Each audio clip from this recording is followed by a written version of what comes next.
Alors je vous choisis aujourd'hui un texte de Luc Carton qui a été lu hier à La Monnaie le 22 avril 2021. À l'essentiel, nous sommes des êtres de fiction.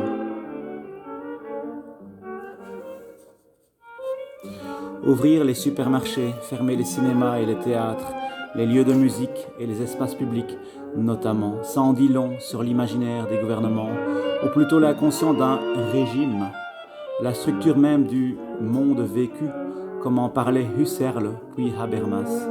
Une manière de gouverner sans partage, de prétendre représenter sans discuter de la représentation, une non-vision du monde en action, un sens qu'il ne donne pas à l'existence, le non-sens qu'il impose à nos existences. Une relance sans horizon, une croissance sans but, des soins mais sans vision de la santé, des écoles de discipline retranchées du monde, un monde à la découpe, des prisons en voie de développement, des hôpitaux trop pressés, des maisons de repos, 6 pieds sous terre, déjà hors du monde, en deçà du monde. Si ce régime avait des rêves, ces rêves seraient marchands et policiers, super marchands, hyper marchands et totalement surveillants, et ces rêves seraient nos cauchemars, peuplés de forteresses et de frontières.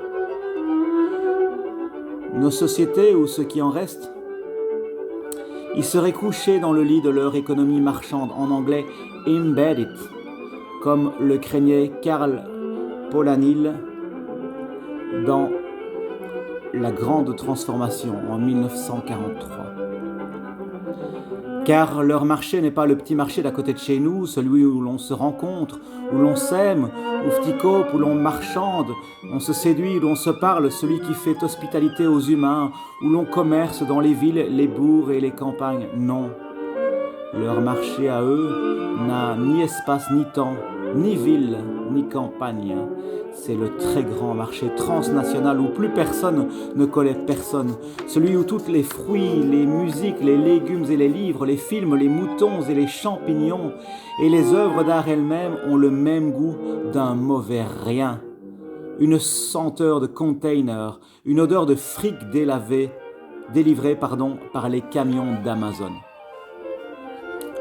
Leur vision de la culture, c'est l'accessoire, le surplus, le loisir, la 25e heure, pas le livre, la cerise sur le gâteau, le 8e jour, pas le film, le temps de cerveau disponible vendu à Coca-Cola, comme disait le putain de patron de TF1 Patrick Lelay entre deux mauvaises séries commerciales pour définir un sens, ou plus exactement le non-sens de son métier audiovisuel. La culture dans ce régime nous éloigne de nous-mêmes, nous sépare des autres, nous fait oublier l'essentiel. La culture nous évanouit pour le pire, elle nous assomme, elle nous range dans un rayon. Car leur vision de la culture, de la richesse, est indexée sur la production de n'importe quoi. La rente, l'argent sans cause, les profits extorqués et les valeurs ajoutées dépourvues de sens, de saveur et de valeur même.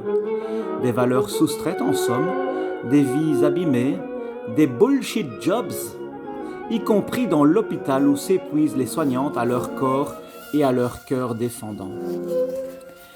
Ils disent ainsi prendre soin de nous, mais c'est mal définir le nous que d'agir ainsi contre l'esprit et contre nous. C'est mal comprendre le nous. C'est mal comprendre le soin, d'agir ainsi contre la culture, de se tromper ainsi à propos de l'essentiel, y compris la santé, et la santé publique en particulier, de se tromper à propos de l'humanité, tout simplement. Car prendre soin des femmes et des hommes, des enfants et des vieux, des malades et des mourants, des gens d'ici et des gens d'ailleurs, prend racine dans la conviction de l'égalité initiale, essentielle et finale des humains, en droit et en dignité, comme l'énonce et le proclame la Déclaration universelle des droits humains de 1948 dans son article 1er. Mais qui sont ces humains égaux, toutes et tous pareillement sujets de droit? Ce sont des êtres corps vivants et charnels, et, comme la plupart des vivants, des êtres de langage. Mais parmi les êtres de langage, que sont ces humains singulièrement? Qui sommes nous. Nous sommes des êtres de fiction, des êtres qui inventent des mondes dans le monde, des êtres qui accouchent des mondes invisibles, des êtres qui explorent les mondes intérieurs, des êtres qui déplacent des montagnes dans leur tête et créent des océans dans leur cœur, des êtres de rêves idiots et de désirs fous, des êtres incertains, des êtres en recherche, tous divisés et différents, tous égaux, tous politiques, pensait Hannah Arendt. Des êtres dont la littérature est comme un coup de hache dans la mer gelée qui est en nous, écrivait Kafka. Et donc, prendre soin, c'est reconnaître que les fictions de l'autre nous sont indispensables, que sans ces fictions, nous ne sommes plus des je, des tu, des elle, des il, mais seulement des on. Sans ces fictions, c'est la chair de nos vies qui s'estompe et se défait. Il nous reste le squelette de nos vies, les propriétés et les objets, des poussières d'insignifiance. Nos vies alors livrées à la seule peur de mourir. Notre besoin de consolation est alors définitivement impossible à rassasier, comme l'écrivait Stig Dagerman.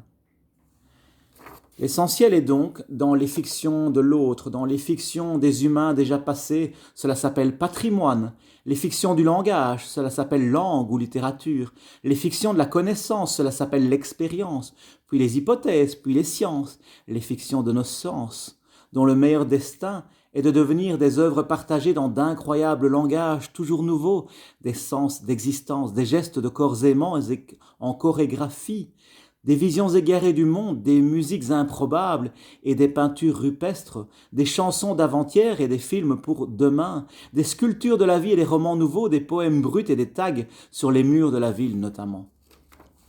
Mais aussi les fictions de soi, une identité ouverte, plus large et moins sûre que la carte du même nom, un genre en recherche, moins déterminé que le sexe.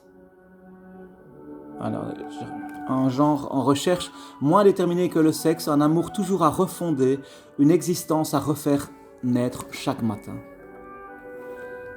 Les fictions de l'autre, de toutes et de tous les êtres, de tous les autres, m'autorisent, me et nous permettent de devenir co-autrices et co-auteurs de nos vies et de mes vies, avec toutes et tous ces autres, et par leur grâce surtout.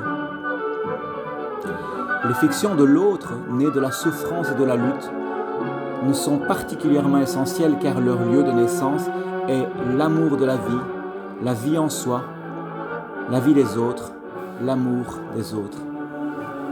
C'est aussi pourquoi les migrations nous apportent des fictions essentielles, d'immenses et précieuses leçons d'humanité. Elles nous créolisent pour le meilleur de nous, comme l'écrivent Édouard Glissant et Patrick Chamoiseau. C'est pourquoi le sort de que l'Europe forteresse, ce même régime, réserve aux exilés, réfugiés et demandeurs ou demanderesses d'asile est un déni de droit, un déni d'humanité, un scandale, notre scandale. En déshumanisant les autres, à Lesbos, à Calais ou à Bruxelles, au parc Maximilien, nous quittons la vie en commun des humains. Restent des camps et l'errance des sans-papiers, en oubliant de dire que ce sont des personnes sans papier. Prendre soin de nous s'incarne au plus haut dans l'hospitalité, dans l'accueil, l'attention, le respect, l'écoute des fictions des autres, les récits de leurs exils et de leurs voyages, la découverte de leurs livres anciens et fondateurs, l'amour de leur étonnement devant nos barbaries, la rencontre du commun avec celles et ceux que nous ne connaissons pas encore. En un mot, faire culture permet aux humains de faire œuvre du sens de leur vie, de mettre à jour les non-sens de la vie en commun, de lutter contre la fabrique de non-sens, en soi et parmi les autres, de chercher une direction à contresens de la domination, de l'aliénation, de l'exploitation, du patriarcat. Pour l'égalité, faire culture permet de faire politique. Ne nous trompons pas d'essentiel, ne nous trompons pas de colère. Prenons soin des fictions de l'autre, de tous les autres. Elles nous sont toutes indispensables pour vivre, aimer et continuer à commencer de changer de régime. Luc Carton.